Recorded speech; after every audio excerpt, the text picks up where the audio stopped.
Hello, everyone. School's in session yet again. Welcome to another episode of the Rent-Free History Podcast. I'm your host, Cam Duosu, and today I'm joined by a returning guest. Please state your name. Noah Secades. Noah, how are you doing today? Very good, very good. It's very good to be back. Happy to get back into it. Yeah. So in our last episode, we talked about the Walt Disney Company. I think we started around late 70s, early 80s, basically how the company was sort of floundering after the death of Walt Disney. And then afterwards, the 80s, how they were almost bought out at one point, and then the Disney Renaissance, the early 2000s, and how they were almost bought out again. Basically, the highs and lows of the Eisner era. But, all empires will fall, and Eisner's did eventually.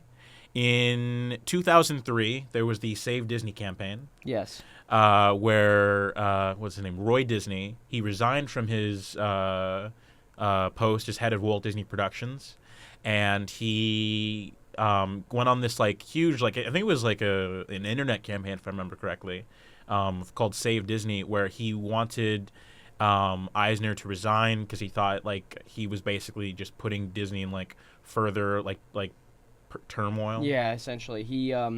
He was upset with the way that Disney was going. He thought that it was losing its way. He thought that the classic nostalgia and the brand was being damaged by Michael Eisner and the way that he had been running the company for the past 5 to almost 10 years. Honestly, things were not going good for Eisner ever since the failure of Euro Disney failed to kind of boost the profits and the financial gains of the company, and ultimately led to a ton of cancellations throughout the 90s, ruining their Disney decade besides the movies, because the movies were really the only avenue that Disney was doing well in, because Jeffrey Katzenberg was strong-arming that industry, and he was ensuring that he was ensuring the consistency, the general consistency of the animated of the Disney animated lineup. So in every industry you have potential failure or just a low budget, except for the Disney animated movies. And so what we saw extreme success on one end and mediocre failure, unfortunately, on another. And it really led to some hostilities with Jeffrey Katzenberg, who felt like he was desiring a better placement within the company because of his successes. Especially after Frank Wells died. Right, especially after Frank Wells passed away, who was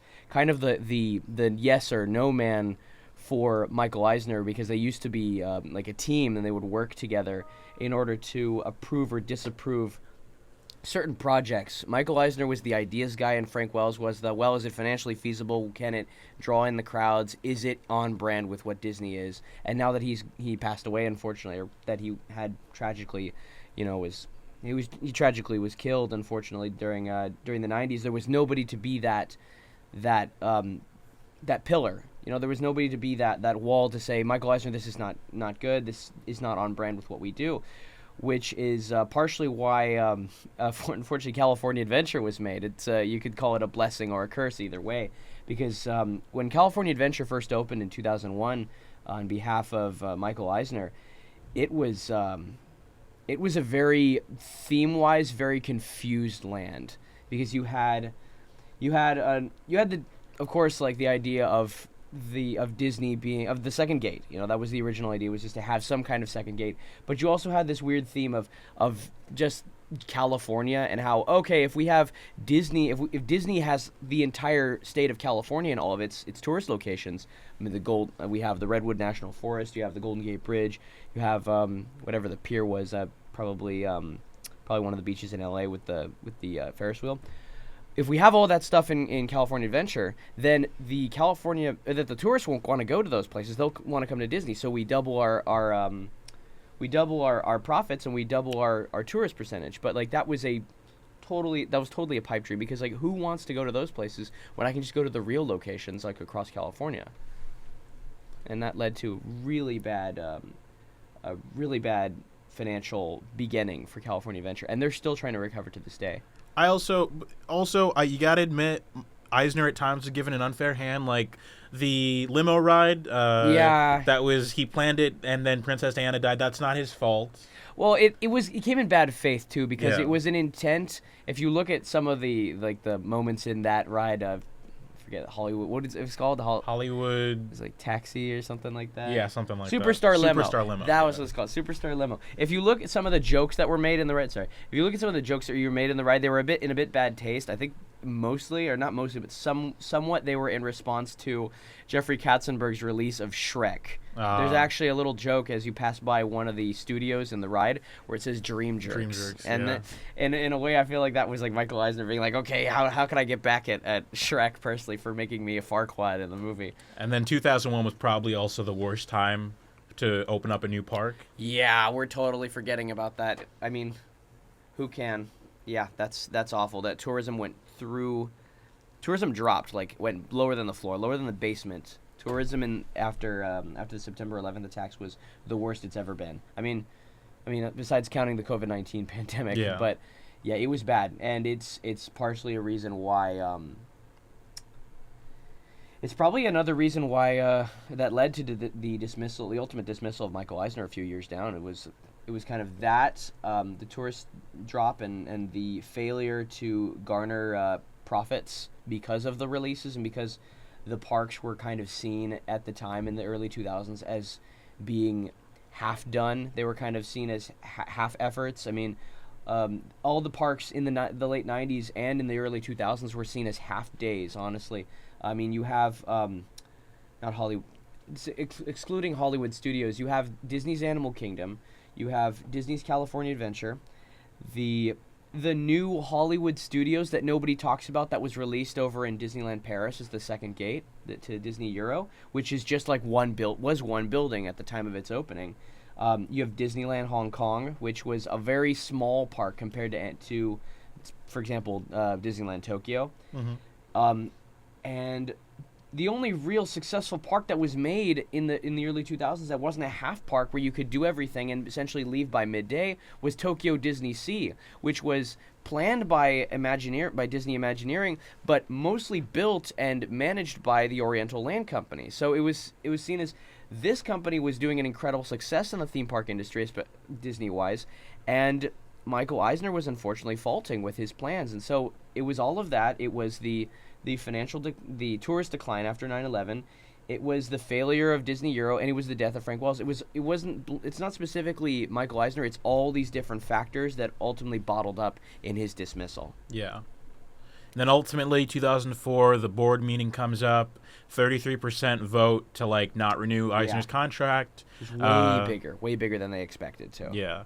And then 2005 in March, he agrees to step down by September, and then Eisner kind of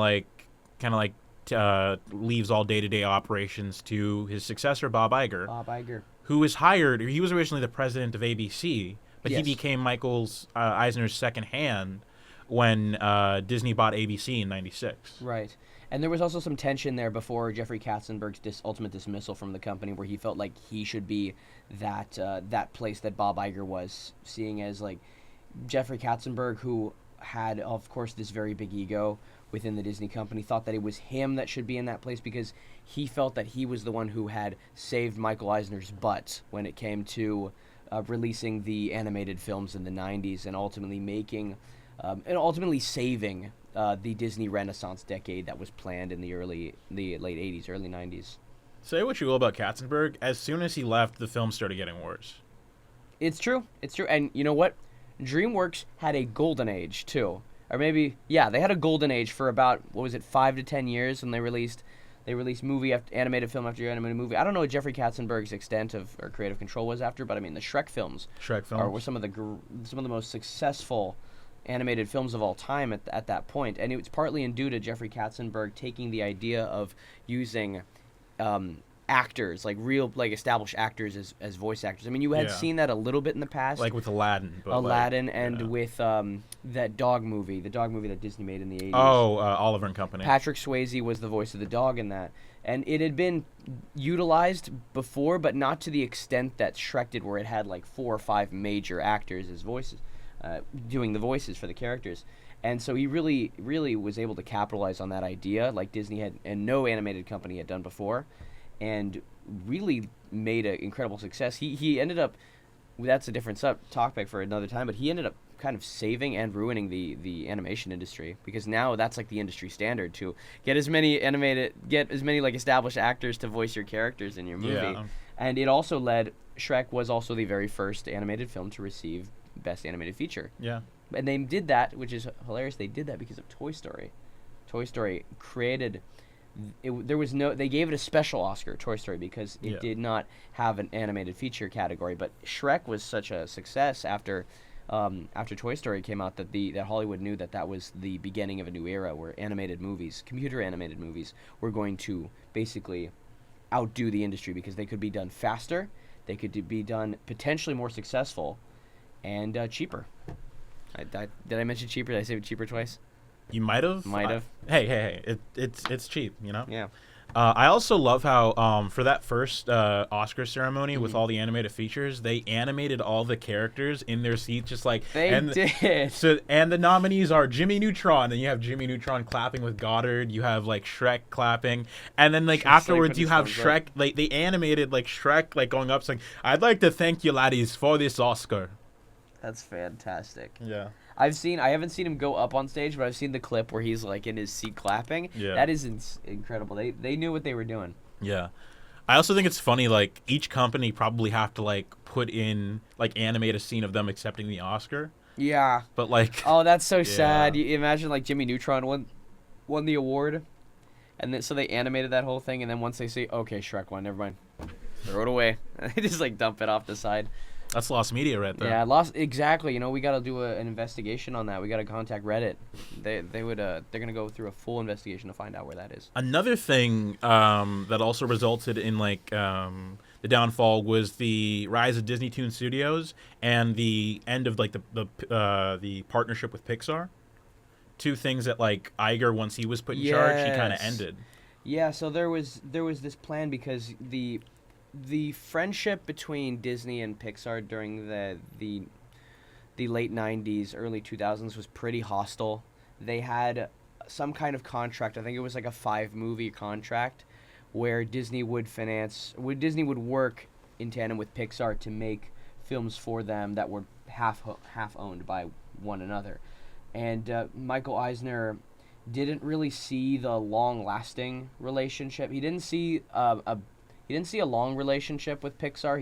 He felt it as another animation studio that I think he ultimately saw as like a crutch that he wanted to get rid of, because the ideas were great, but I think to him it wasn't Pixar that was the success of those movies. It was the fact that it was under the Disney brand that made those movies what they are. And I don't think he saw the magic in the partnership, and so he really didn't treat Pixar very kindly in his later years as president, and it ultimately led to a very hostile friendship between Pixar and Disney, where they continued to essentially treat them unfairly, and it was going to lead to a breakup after their contract ended. And once Bob Iger kind of got in, the first thing he did as president was fix the relationship, because he knew that all of the new characters that were admired and loved besides like Stitch potentially in the early 2000s was Woody, Jessie, Buzz Lightyear, Monsters Incorporated. You had Sully and the little green guy. Mike Wazowski, yeah. My point here is that those were the characters that kids loved to see at the moment in the early 2000s. Those were the new beloved characters. And so you could not take those away from... That Bob Iger realized you couldn't take the movies away from the kids. You couldn't take away Pixar. Pixar, as a collaborative group with Disney, could continue to make magic, and he knew that was still possible. And so he reached out to Steve Jobs, and fortunately they were able to fix that, and to this day Pixar is still very close with Disney, and that's the story that saved it. But yeah, Michael Eisner did create an animation studio in the early 2000s where he planned, if the relationship should break off after the contract ended, to continue making sequels to those movies, to Monsters, Inc., to Toy Story, to, I think, Bugs Life, Bugs Life, sequels to all those films. And the stories themselves are actually not not They're very not bad. terrible. They're not terrible. Yeah, they're yeah. actually interesting. Like they feel like a bit fan fiction-y, and they probably were definitely going to be a bit lower quality because Pixar had the computers to do all that they wanted. Yeah. But the stories themselves are not bad by any means. The most interesting one of those films that never got made was Dumbo 2 to me, because Dumbo 2, if you are unaware, does not exist. Dumbo 2, yes. But there is a behind-the-scenes featurette on, I can't remember what Disney movie this was. I think it might have been Brother Bear, of the making of Dumbo 2. Yes. Though I it's been a long time since I've read on Dumbo 2. Do you have any more details on the matter?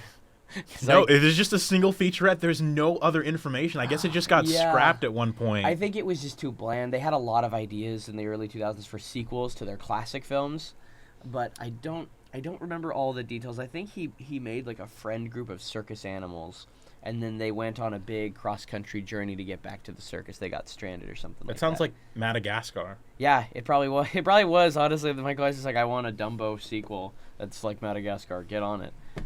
Hey, they made their own Madagascar with the wild. Did you hear about the Dopey prequel idea they had? Really? It's like a Dopey series or a Seven Dwarfs series in the early 2000s, and it was incredibly dark because Michael Eisner knew that Snow White and the Seven Dwarfs, at its core, besides being, a wholesome family movie, it also can be pretty dark at times, especially concerning the witch. They were going to Grimm tale, yeah. open the series on Dopey's mother dying, and that was going to lead to him being totally mute. Like, it was such a traumatic experience for him, his mom dying, that he just refused to speak anymore. I don't have that many more details on the series because a lot of it is, still in the Disney vaults. But that is one detail that an animator or one of the storytellers talked about in some kind of interview. That was kind of one of the ideas that was floating around, was they were going to play with the idea of the reason why Dopey is mute, instead of just saying, "Oh no, he's that's his Dopey, that's just who he is," and just let imply it to the audience. Instead, they were going to give you a direct reason why he won't talk. Well, everything needs a backstory. You can't have simple explanation. Not anymore. No, we live in a very complex time. Everything needs to be explained. The audience can't think anything outside of the box. Okay, we need to know why Han Solo is called Han Solo. We need to know that he actually didn't shoot first. Yes. No, yeah, and we need to know why. We need to know why Luke Skywalker's last name is Skywalker. Where did that come from? Yeah. Where did that come from? How do you make the Kessel Run? How? I need to physically see the Kessel Run. What is a Moff? What's a Tarkin? Wait, what's a Grand Moff? What is a Grand Moff? Moff? What's a Moff, and then what's a Grand Moff? He even asked that, the actor on set. He was like, "What is a Moff?" And George was like, giving his like, it's a Moff. It's like poetry. It's like poetry. It's like it rhymes. Yeah. It's bold in its interpretation. Ugh. So, in 2006, by 2006, Iger's fully taken over as CEO. In January of that year, he puts John Lasseter in charge of, DreamWorks feature animation. Yeah. He immediately gets rid of DisneyToon Studios, so that's done with. Yeah, good riddance. And then they kind of just start to fix up their animation department, because that's a bit rough. I mean, the last couple of movies, Home on the Range, not very memorable. Chicken Little, great film, of course, but which I actually found out Chicken Little was supposed to be a far different film. It's based off like a nursery, like a children's story. Yeah. And the main character is supposed to be a girl originally, because that's what it is in the nursery story. But they changed it because the director at the time of animation, before John Lasseter came in, basically said, "I think boys and girls like to watch stories about boys more than girls. Also, we should get rid of any character development or any soft moments. We should just have lots of action and funny jokes." Pretty bold. Yeah. Pretty bold statement of his. Care to back it up, buddy? That was pretty good. I mean, Chicken Little. Can't say much on it because I haven't seen it in forever. But yeah, that is a really interesting statement. I did not know about that. Yeah. That was Disney. That was under DisneyToon. That was the last film released during Eisner's reign. Gotcha. And then I can't remember what came out in 2006, but 2007 was Meet the Robinsons. 2008 we have Bolt. Yes, there were a few more animated movies after the fact, but yeah, those movies are all very forgotten. I mean, you can see their. I mean, you can see some of their merchandise in the Disney parks every now and then, but when you think Disney movies in the 2000s, people are going to draw a blank until you say, oh, Bolt, and they're going to, oh, Bolt, yeah, Bolt, of course. It's kind of one of those movies that that nobody talks about anymore, but it was a thing, and if you mention Bolt, they're like, oh, yeah, I kind of remember seeing that in theaters. Unfortunately, the Disney movies, the animated movies, not the Pixar movies, but the animated movies in the 2000s, late 2000s, not very memorable. Everyone seemed to forget about that, though, because in 2006, Disney fully acquired Pixar from Steve Jobs. Yes. So, we have Ratatouille coming out, we have WALL-E coming out, Up coming out.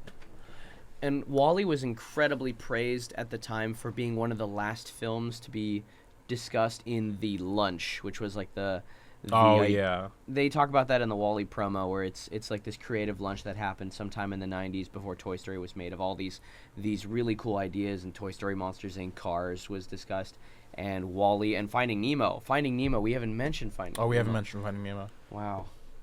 Anyways, yeah, a great lineup of Pixar animated movies. Yeah. Yeah, and then Disney animated over here, it's like, what do you got? You got Dinosaur. Remember Dinosaur? I remember Dinosaur. Dinosaur, which is actually animated CGI dinosaurs, but live action scenery. Yeah. Which I had no idea that they did that. Yeah, Bolt, Chicken Little, Princess and the Frog. That's animated. That's hand drawn though. Hand drawn. That was the last one. Well, second to last one. And everybody knows Princess and the Frog, especially today. But yeah. I think that was one of the silver linings of that 2000s era. Unfortunately, I feel like they released it at the worst possible time. It came out the same weekend as Avatar. Oh, no, really? Yeah. So nobody saw it. I remember being a kid and being like, my sisters wanted to see it, and I was like, I'm going to go watch Avatar. I saw it. I saw Princess and the Frog in theaters because my mom didn't want me to see Avatar because she's like, that's PG-13. It's not good. My dad sees it, and he brings home the Blu-ray like 6 months later. He's like, it's the greatest movie I've ever seen. And then, look, Disney bought that, too. Disney now owns Avatar. I mean, they're the ones who are financing the new sequels from James Cameron. Yeah, so I think crazy. They saw it. They probably got they got so mad. They probably got so mad that Avatar was released the same week as Princess and the Frog. Bob Iger swore that he would one day buy 20th Century Fox just so that he could get that money that he missed profit-wise on that opening weekend. Iger thought to himself as he rubbed his hands menacingly, covered by his best cardigan. How can I control the world? How can I be the coolest guy ever? Cool. But Disney animated films go through a bit of a renaissance. We get Tangled in 2010. That's right. We do get Tangled. We get Wreck-It Ralph in 2012, which, ironically enough, Brave and Tangled came out same year. Brave feels like a Disney movie. But it's not. Yeah, and Wreck-It Ralph feels like a Pixar movie. Right. It's almost like Disney and Pixar went into a bar and swapped shirts. Yeah. What it feels like. The early 2000s, the early 2010s is another really interesting era to talk about because we have a lot of live action films that were made that a lot of people gave wide praise for that people don't remember these anymore. One of which being I believe it's the only biographical film that discusses the 60s of the Disney company, and that's Saving Mr. Banks. Oh, yeah. Which is Walt Disney being portrayed by Tom Hanks. Yeah. We'd never seen that before and haven't seen it again. And then, the Sherman brothers were in it, and I forget her name. I think P.L. Travers? Emma Thompson, I think that's the actress's name, played P.L. Travers. Yeah. And we see Disneyland. We see the Disney studio in Burbank. It's an incredible nostalgia trip, and I recently went back and watched it. It's a really great film. It really does pay homage to Disney and during that era.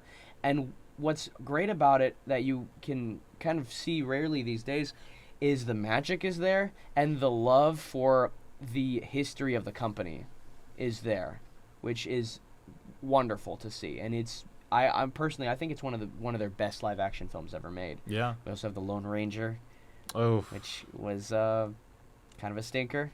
I mean, your opinion of that movie? I think it could have been really cool. I heard they went through a lot of production troubles. Oh. Also, it's one of the reasons Disney, primarily if they do live action, they're doing they're doing all fake sets on sound stages now. They don't do practical stuff anymore. I see. So it was kind of like the straw that broke the camel's back. Yeah, it was that and John Carter the year before, if you remember that. I do remember John Carter. I did not go see that, but I'm kind of familiar with the story. He's like a soldier from the Civil War who gets teleported to Mars. It's an interesting idea, and probably, that does sound like a good idea. I got to check that out. Yeah, it does sound like an interesting idea, but something that might not. It was actually directed by Andrew Stanton, who made Finding Nemo. Wow. So what happened to it? It just had production troubles? It just wasn't well done? It's 2012. What significant event happens in 2012? Avengers? And Disney bought Star Wars. That's Why right. do they care about some movie they agreed to make years ago that they don't really care about and has gone over budget? You remember Prince of Persia with Jake Gyllenhaal? That's Yes. another one. Prince of Persia, that one also faltered. They put a lot of money on that movie being successful. They were trying to create a whole series out of it. They had Lego sets, they had video games. They had a whole plan for that movie. I think they were going to do like a few sequels too, and it just didn't work out because the movie bombed. Tron Legacy. R.I.P. Tron. Yeah, they made Tron Legacy because they're like, well, first they made Tron because they were like, we don't have Star Wars, and then they made Tron Legacy because they're like, we still don't have Star Wars, but we'll get it in a couple years. And then they were going to make Tron 3. It was going to come out in 2017. Mm-hmm. They're like talking about the release date, and they're like, we could put there or maybe there. Let's just cancel it. We have Star Wars. Yeah, we got Star Wars. We got that. So I bet if they didn't have Star Wars, if Last Jedi didn't come out in 2017, that would have been Tron 3. So you were technically watching the production of Tron 3, but it's Star Wars instead. Yeah. And then there was a couple others that I just wanted to mention real quick. We have, of course, Tron Legacy. You have, there was a movie in 2015 that was kind of ill shown. It was a Kevin Costner film called McFarland USA, which is a really sweet biographical film about Mexican-American kids from McFarland, which is like a town near Bakersfield in the middle of California, and how Kevin Costner teaches them to run in track and field. Or doesn't teach them how to run, but coaches them in track and field. And it's a very sweet film. It's really a really wholesome film about immigrants and where family comes from at the heart of it all. It's probably my third favorite Kevin Costner white savior movie. Number one is going to be Hidden Figures. Yeah. Particularly for that scene where he literally breaks the color barrier when he breaks down like the colored sign. Fun fact: his character in that movie does not exist in real life. Kevin Costner is like is our guy. I don't know what else to say. He's the one guy that's standing up to racism. Yeah. He's the one guy that's like there on the wall. He was there fighting for everybody's rights across the board before anybody said anything. He ended it here at Cal State Fullerton because that's why he went here. That was like yeah. Only a Titan could have freed this country. It takes a Titan. It's true. It does take a Titan. Tuffy power now. Tuffy power. 2 more movies. Tomorrowland. Yes. George Clooney. Brad Bird directed that. He did. Yeah. And he was really excited about it too. He discussed it in length, and even today there's a really small following, and he still hosts like an annual podcast talking about the film. Really? He loves that film, but unfortunately the concept was run down by the political ideologue of having it be the real world situation of global warming, and that was kind of his messaging, was like climate change was ultimately going to destroy this world, that and nuclear fallout.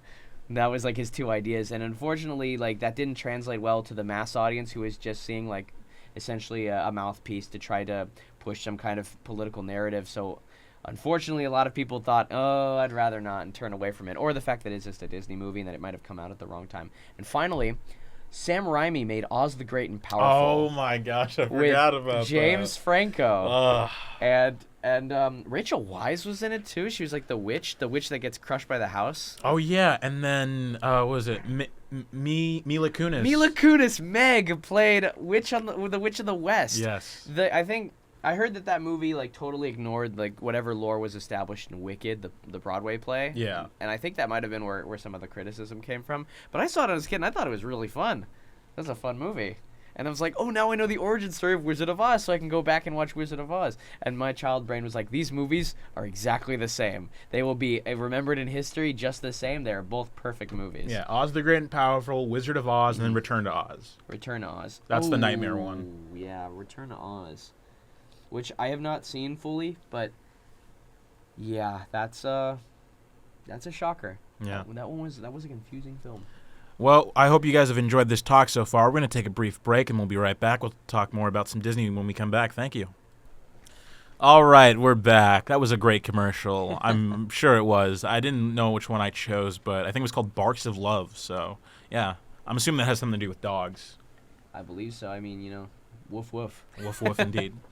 So we talked about 2012. We were talking about John Carter, all the other live action films. Interesting thing about Tomorrowland, actually. Brad Bird was offered Star Wars. And he should have taken it. He should have taken it. I would have liked to see him do Star Wars instead. Unfortunately, J.J. Abrams, great sci-fi director that he is, cannot write for the life of him. He also doesn't know how to finish anything. Like, he started Lost, he didn't finish that. Yeah. He started Alias, he didn't finish that. Like, he usually leaves any TV show he's on early or it gets canceled. Didn't he leave Force Awakens? He left the sequel trilogy. He left the sequel trilogy. He did. didn't want to come back for... what's it called? The Last Jedi. The Last Jedi. Well, Kathleen Kennedy was left behind. She was the one who was left by George Lucas to maintain the company because he had full confidence in her abilities to carry out George Lucas's wishes. Now, we cannot put all the blame solely on Kathleen Kennedy for Star Wars' current state, but we can partially because she did go along with the decisions of the Disney execs in order to essentially take George Lucas's scripts which he had given to Disney in trust and confidence that they would make his movies for him and say, nope, we're going to do our own thing. We're going to do it for the fans. We're not going to follow along what you want. We want to be able to make our movies the way we want to do without your creative oversight. Yeah. And that kind of hurt George a lot. Really bad, to the extent that he talked a lot of dirt about Force Awakens when it came out. He did. I remember it's kind of like him going, yeah, so here's my treatments for all the movies, and they're like, that's great, George. We'll put these on the fridge. We'll put a little magnet, an A+ magnet. I really like that, George. I really like that. That's really good. I really like what you did here with this. That's really good. Okay. Now, so we're going to talk about Force Awakens, now, how can we remake Star Wars without making a scene like we remade Star Wars? How can we just film the same movie again, but it's different? Yeah. And we can sell it to the Chinese market, because that's actually what we really want to do. Yeah. In fact, some interesting stories about it. There was a lot of ideas that were going around the room, the writing room at the time. The primary writer for Force Awakens at the time was Lawrence Kasdan, who wrote, A New Hope. I believe he wrote Empire Strikes Back, if I'm not mistaken. He wrote Empire and Jedi. George just wrote George wrote the story treatments. That's what he does. George is really good at story treatments, and he's good at visualizing what he wants, but then his writing team has always been somebody else. Unfortunately, I believe he did write the prequels. I think he wrote Phantom Menace, if I'm not mistaken. No, wait. George wrote a majority of that. Oh, he wrote all of it? Okay, yeah. Lawrence actually was asked to come on. He asked him too late for Phantom Menace, though. And then he was like, you know what? I don't want to do any more of these for a while. He missed out on that prequel era and the writing of the prequel era. So I think they were just bringing back this guy who had only knowledge of the original trilogy. So he's like, I don't know. It's Star Wars. What do I do? And J.J. Abrams kind of helped him along a little by probably suggesting things here and there. But the writing is probably more than likely mostly Lawrence Kasdan. But anyways, there was a couple ideas that were floating around the room at the time, including the Stormtrooper, the ex-Stormtrooper defecting from the Empire, which is something that we had never seen on screen before. It's a concept that has been played around with in some of the expanded media and in the comics and video games and such, but we'd never seen that on film. And so for a mainstream audience to see something like essentially a soldier of the massive Empire deciding not to be that, even though this entire time all we've seen is like all these yes men, all these essentially goose-stepping stormtroopers, to have one of them say, I don't want to do this anymore, is a really interesting concept that can be played with. And the internal battle of like loyalty versus ideology and morality was something that could have been really interesting on screen. But unfortunately, that was very watered down when Force Awakens came out, to the point where they made Finn, who was the stormtrooper in Force Awakens, they made him essentially as a janitor of some kind. They even mentioned in the film when they're sneaking onto the base in the first movie, he's like, oh yeah, I'm in sanitation. Instead of being actual like frontline infantry or being a soldier, they make him they make him out to be like a janitor. Well, you don't understand. The joke was funny, so yeah. The joke is Yeah. funny. Therefore, it justifies destroying the story. You know? Yeah. It justifies like ruining his whole story arc and not taking him very seriously because ha ha ha. We got a joke in there that he's actually just he was actually just in sanitation, and that's why he left the Empire because he felt like he wasn't being paid well enough or being not treated well. Instead of I'm not into genocide, which is what they were doing in the beginning of the movie. It shows. Also, I look back, I don't really watch these movies, those three movies, at all. But how is there no scene in the movie where he just instantly is just shooting stormtroopers, and it's just you were one of them. These people. He's tail gunner, and he shoots a TIE fighter. He's I got him. Did you see that? It's you're killing your own guys. Yeah. And there's none of the reluctance, none of the hesitation before carrying out. He's just basically going forth and just going in gung ho all the way, killing everybody. I mean, he even maybe the one scene where he does maybe act a little hesitant or reluctant was when he encounters that one trooper who's traitor, and they have the fight. But besides that, he just has a total 180 in his character. Also, they played around with in the first few drafts a romance between Finn and Rey, before it was ultimately scrapped because they were afraid, unfortunately, of how a mixed race relationship would sell on the Chinese market, which is absolutely appalling. Which is why on the Force Awakens poster, Finn is not on it. Right? No, they shrink him down. Yeah. It's really sad that Disney essentially coddled to the Chinese film regulations in order to make that money, which is ridiculous, honestly. Whenever I think of that, I think of there's this movie meme that I've seen before. I don't know what movie it's for, but it's a Tim Curry character, and he just goes, "We've got to have money." I've heard that before too. I don't know what it's from. Don't know what it's from, but so Disney bought Star Wars, kind of teetered out by the end of the 2010s.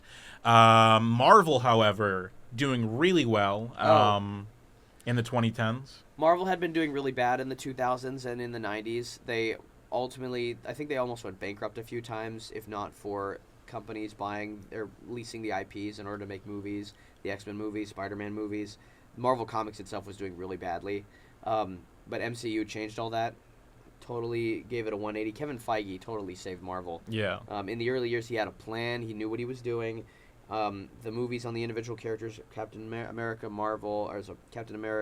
Hulk, Iron Man, bring it all together with Avengers, Thor, and then branch out from there and make it bigger and bigger and bigger, and ultimately conclude with this epic battle with Thanos. That was I believe the Avengers Endgame film, the conclusion of Endgame, that was the ultimate master plan that had been devised years ago, in order to carry out this ultimately massively successful franchise that really changed the face of Hollywood when it comes to sequels and cinematic universes. I mean, all of a sudden, after MCU's success, we see every major company's trying to create some kind of cinematic universe. I mean, we saw this with Universal Studios trying to push their the Dark Universe. Yeah. And then we have Warner Brothers that was doing the extended universe with Man of Steel as their flagship.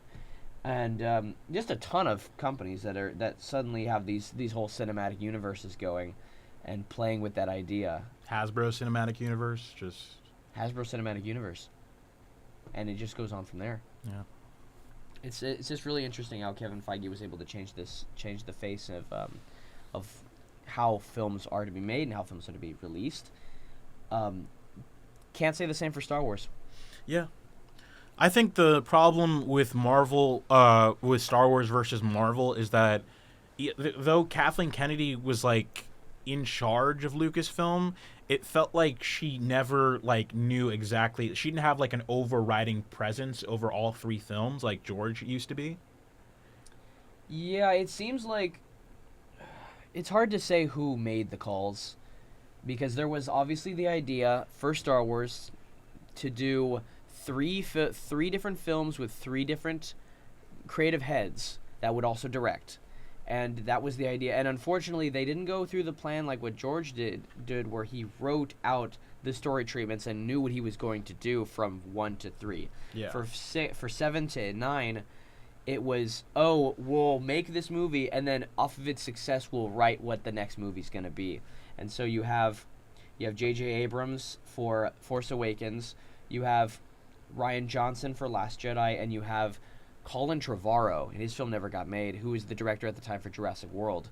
They have Colin Trevorrow for his third film, which was going to be made, called Duel of the Fates. Duel of the Fates. And interesting enough, a little conspiracy here. Colin Trevorrow, who directed Jurassic World, the movie, is produced by Frank Marshall, who is married to Kathleen Kennedy. It all makes sense. It's all tied up.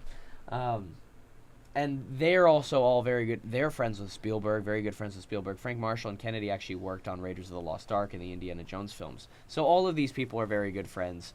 And so it's weird. It seems like maybe George feels like he's been kind of pushed out of the boys' club a little. Or, I mean, not even the boys' club; it's just the club.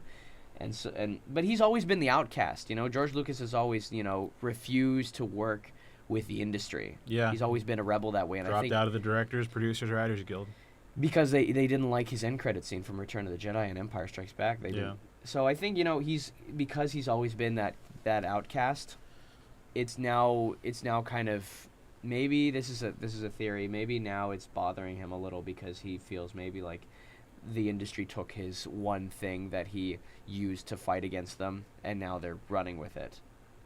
He was he was pretty much the success story for independent film. Yeah, most successful independent filmmaker in history. He's Hollywood's rebel. Yeah, like that's the thing. Like he is Luke Skywalker. If you think about like George Lucas, Luke Skywalker. If you think about the connections, this Star Wars' success is ultimately George Lucas' success, and it's also a triumph for indie filmmakers all across the board, and it's a success story that we all love to listen to, we all love to hear about, and we all love to go back and rewatch. I mean, who can say they're going back and rewatching The Force Awakens, Last Jedi, and Rise of Skywalker if you don't have like a Disney Plus subscription? Yeah. So it's interesting the way that things have gone about with Star Wars versus Marvel, where Marvel, you can go kind of a bit away from the comic books. You don't have to stick to the comic books exactly, because in Marvel comics there was already the establishment of a multiverse. You could just go wherever you wanted and do whatever you'd like, as long as you kind of stick to what Marvel is at its core. But with Star Wars, there is no multi-timelines. There is only the one timeline. Obviously, the canon has been pretty rough throughout the years. Yeah. But it's always been a straightforward timeline, and there was a pre-established expanded universe for Star Wars before the sequels even were made. I mean, you had first off the Solo children, which was an old OG idea in the books and the comics. Jason, Jaina Solo, the twins, and Anakin. Luke Skywalker getting married to Mara Jade. You had Shadows of the Empire, which is an incredibly popular book series that took place in between Return of the Jedi and Empire Strikes Back, and you had the Thrawn trilogy, which is now being basically milked by Disney Star Wars because Dave Filoni brought Thrawn into the Rebels show. Yeah, so that's a whole can of worms to get into. But the point here is that Marvel, you can play with the timeline and it's okay. Star Wars, it's very different, and unfortunately, you can't just meddle with the fans and their beloved franchises in the way that they did with Marvel. Yeah. We're going to take one more break, and then when we get back, we will talk about the live-action remakes of the 2010s. Here we go. All right, we're back. So, I think the first one, we're going to talk about the live-action Disney remakes. So, of course, before the 2010s, there were Disney remakes. I remember as a kid watching like Rudyard Kipling's The Jungle Book, the live-action one from like the 90s. I remember the 101, 102 Dalmatians. The Glenn Close live-action 101 Dalmatians, which is actually a really good film. Yeah, I enjoy those. Written by, little fun fact before we move on, that film was written and I think directed by John something. He's the guy who did all the 80s films. St. Elmo's Fire. John Landis? No, not John Landis. The guy who produced them. John Hughes? John Hughes actually directed. I believe he directed that film and wrote it too. The 101 Dalmatians live action film. Yeah. R.I.P. John Hughes. Yeah, rip on R.I.P. that guy. Unfortunately, he made a lot of great movies in the 80s. Ferris Bueller's Day Off. Home Alone. Home Alone. Planes, Trains, and Automobiles. Oh yeah, no, he's got a very lasting legacy. Yeah. But yeah, a lot of live action films in the early 2000s that we don't really remember until the mid 2010s. When we get to Cinderella, Beauty and the Beast, Maleficent. Ooh, I'm not a big fan of that one, unfortunately. I did not like Maleficent originally. Yeah. But compared to like all the other ones, I like that it tried to do something different instead of just remaking the same film. Yeah, that is admirable. Unfortunately, it didn't. I don't think it garnered the numbers that they wanted to at the time, which is why they kind of went directly to intentional remakes, like remakes without any falter. But we can see that they went with the formula again with Cruella, with Emma Stone. Yeah. So I mean, it's not an entirely dead idea to go back and do these villain reboots where they change the story. Yeah. I actually think Cinderella is a lot different from like the majority of like the Disney remakes. I feel like it's the only one that's like it's just like a remake of Cinderella. Like, yeah. It's like they add a couple things like giving like the father a bit more context before he dies, but it's just Cinderella. I heard that it's just like a straightforward Cinderella remake without very many changes, if any changes at all, really. I mean, besides from obviously the extension of a few storylines. And I guess that's why they did further changes in other remakes, because at that point it's like, why are you remaking this? Why don't you just re-release the movie in theaters or something like that and make it look better or something like that? And then after that, we kind of, as the decade went on, we have we have not only a re-release of live action films, but we have kind of the decline, unfortunately, or you could say a decline or a success story, either way, of the essentially the rewriting of characters in order to be a different race. Yeah. Which has kind of been a hot topic for.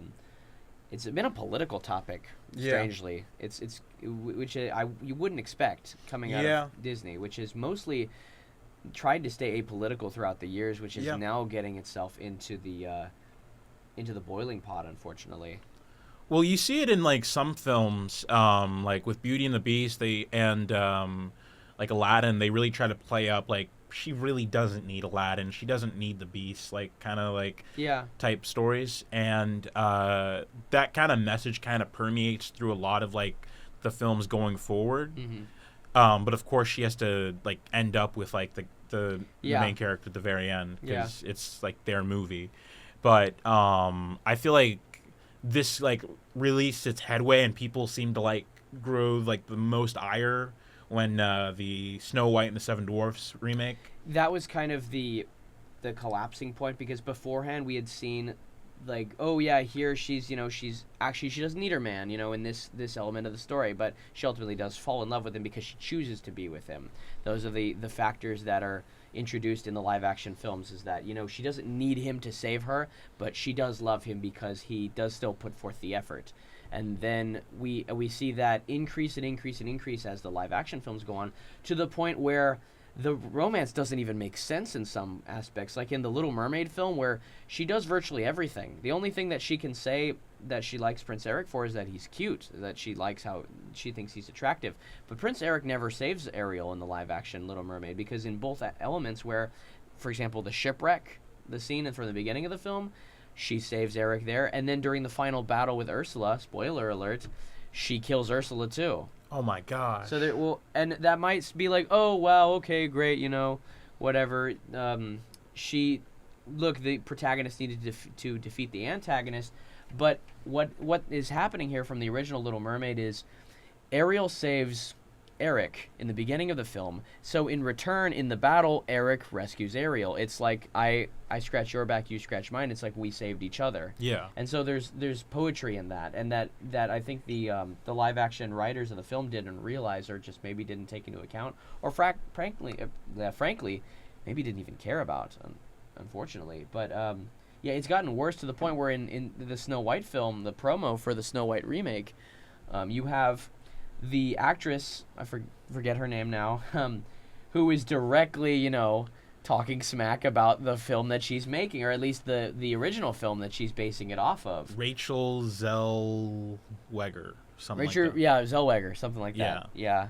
No, is that what it is? Let me look. Because I know there's a Renee Zellweger. Yeah, Renee Zellweger. It's Rachel. Zegler. Rachel Zegler. Rachel Zegler, yeah.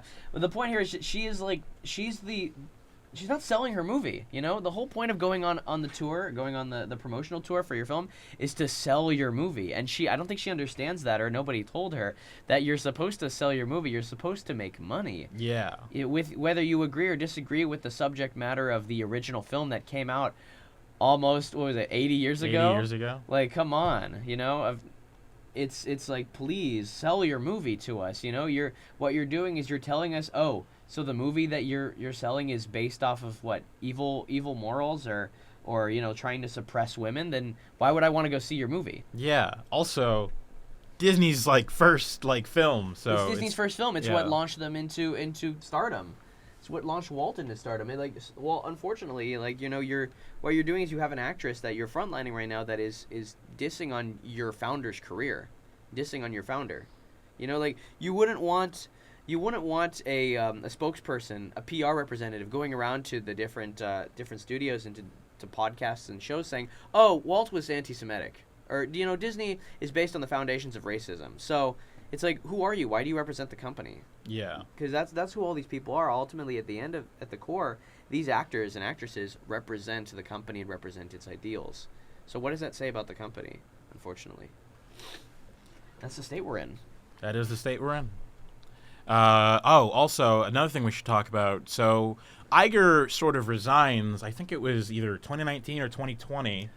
Oh, the Chapek Yes. situation. Where Bob Chapek, who is kind of more of a theme parks guy, a theme parks executive, comes in and takes over the company and immediately starts instilling these very strange changes to the parks in order to increase profits by destroying some, well-renowned and legacy status benefits for guests, including the Fast Pass service, which is one of his most heinous crimes, because now they have Lightning Lane, where you have to pay, I can't give the figure here, I think it's $30 a person to go on 2 rides, Lightning Lane rides. Wow. And there was even a recent controversy. So what was happening was, why they're charging you a service that was originally for free, and you got more rides in the day. They have a program that's called the DOS program. It's the Disability Access Services. I believe that's the acronym.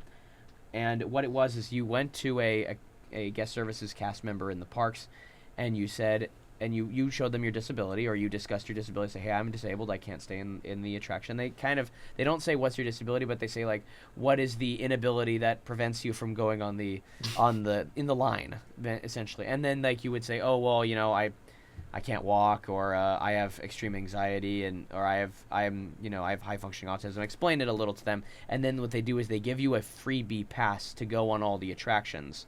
It's the DOS pass, and you go through the Lightning Lane, and so guests are now taking advantage of that. And so recently, Disney came out with a statement through, I think, The View, ABC's The View, where they said that they are going to be essentially cracking down on that service, on the means of acquiring a DOS pass, because people have no soul, people have no spine. They are people that are literally, lying about being disabled in order to get to the front of the line. This is the lowest of the low. Wow. In order to, keep their day going. I think a lot of the anger, though, comes from the fact that, look, this was a service that was originally for free, that Bob Chapek now has made a paid service. And unfortunately, it has doubled their profits. It has doubled the revenue, as was expected. And there's a bunch of other ideas too, and a bunch of other services that were discontinued. The bus program in Disney World, the free parking for hotel guests, a lot of other factors, and this is a little bit a controversial topic as well. But during Bob Chapek's reign, the announcement of the closure of Splash Mountain, which in order to make way for the Princess and the Frog attraction, which will be opening up later in the year. And I think a lot of these factors played into Bob Chapek's mishandling, and then it was discovered that he had lobbied money, or that he had not lobbied, but that he donated to the campaign of governor of Florida. Oh, Ron DeSantis. Ron DeSantis, who was proposing the Don't Say Gay bill in Florida, which made a lot of the Orlando residents upset because the city of Orlando is primarily Democratic, whereas the rural elements of Florida, and the Florida itself is majority Republican, but it made the left-leaning element, the Democratic elements of Florida, really angry with him, to the point where you had delegates within Disney that were calling out this bill. And so, here's Florida government like, okay, if you don't like us, if you don't want to work with us, then we're going to get rid of your years-old plan that made you tax exempt, that allowed you to shoot fireworks whenever you pleased, gave you a lot of rights that essentially no other land in the United States has. It's this really weird, this really weird bill that gave Disney rights as a city, virtually a country within the United States. Yeah. And it was really stupid. I think it was really stupid on Disney's end because, look, Ron DeSantis is an elected official. How long can he be in power? Sure, he's, very popular at the moment, but if you don't like a bill that he's passing, just wait for the times to change. Like, ultimately, the bill that you have right now has gone from, the bill that Disney had has gone from elected official to elected official to elected official. You never go after the guy that has the power to remove that privilege from you. And so ultimately all these things, all these elements correlated in Bob Chapek's very quick dismissal. Maybe a year into his presidency, 2 years into his presidency. Yep. And Bob Iger's back now trying to fix things. And he's still trying to retire. Disney is just in a really difficult situation right now. Their profits are declining. Disney Plus did not pan out like they hoped it would, the streaming service. The parks are really trying to recover. Disney World is suffering. They're giving out meal vouchers. They're giving out $700 meal vouchers to hotel guests to eat in the parks because they're just suffering right now, unfortunately. That's the state that we're in with Disney, is that the profits are declining. The presidential line is in a weird state. Disney's just in a very confused era. Unfortunately, that's what we're in right now.